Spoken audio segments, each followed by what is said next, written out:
ওই যে জঙ্গি এমপি যাচ্ছে, আল্লাহ নবীর সুন্নত এবং এই পোশাক কোনোদিন জঙ্গির অ্যাসেম্বল হতে পারে না। জানার সময় এই সংসদের মান ক্ষুণ্ণ হয়েছে আমি মনে করছি। সাইদুদ্দিন আহমদ হানজালা, জি আপনার পয়েন্ট অফ অর্ডারটি উত্থাপন করুন। জি, আসসালামু আলাইকুম রহমতুল্লাহ। মাননীয় স্পিকার, আপনাকে ধন্যবাদ। আমি প্রথমবার দাঁড়িয়ে কথা বলছি, আসলে এভাবে কথা বলতে চাইনি, চেয়েছিলাম যখন আমার সময় আসবে আনুষ্ঠানিকতার ভাবে একটু সুন্দরভাবে কথা বলবো, কিন্তু দুঃখের সাথে বলতে হচ্ছে আমি গত 30শে মার্চ আপনার সহধর্মিনী, আল্লাহ তাকে জান্নাতের আলা মাকাম নাসিব করে, আমি তার জন্য দোয়া করি। তিনার জানাজায় আমি এসেছিলাম এবং উপস্থিত হয়েছিলাম। দক্ষিণ প্লাজা থেকে যখন আমি ভিতরে ঢুকবো, একদম কাছাকাছি পিছন থেকে কেউ একজন আমাকে সম্বোধন করছিল, ওই যে জঙ্গি এমপি যাচ্ছে।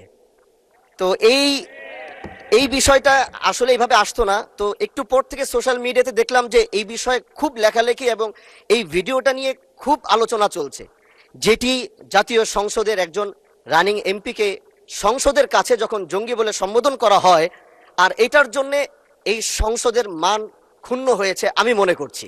এজন্য আমি আপনার কাছে একটি অনুরোধ করব, আমাকে জঙ্গি বলার কারণটা আমি যতটুকু মনে করলাম যে আমার মাথায় একটি পাগড়ি রয়েছে এবং আমার চলায় সাদা পাঞ্জাবি সুন্নতে রাসূল রয়েছে, এটার জন্য হয়তো তিনি আমাকে ওইভাবে জঙ্গি বলে সম্বোধন সে আমাকে করেছে। আমি মনে করি আল্লাহ নবীর সুন্নত এবং এই পোশাক কোনোদিন জঙ্গির অ্যাসেম্বল হতে পারে না। জানার সময় এই জন্য আমি আপনার কাছে একটি অনুরোধ করতে চাই, মাননীয় স্পিকার, আপনি সিসি ফুটেজ যেটি রয়েছে, আপনি যদি মাননীয় স্বরাষ্ট্রমন্ত্রী এবং সংসদের সার্জেন্ট অ্যাট আর্মসকে যদি আপনি একটু অনুরোধ করবেন বা তাদেরকে একটু নির্দেশ দিবেন যে কারা এই কাজটি করেছে।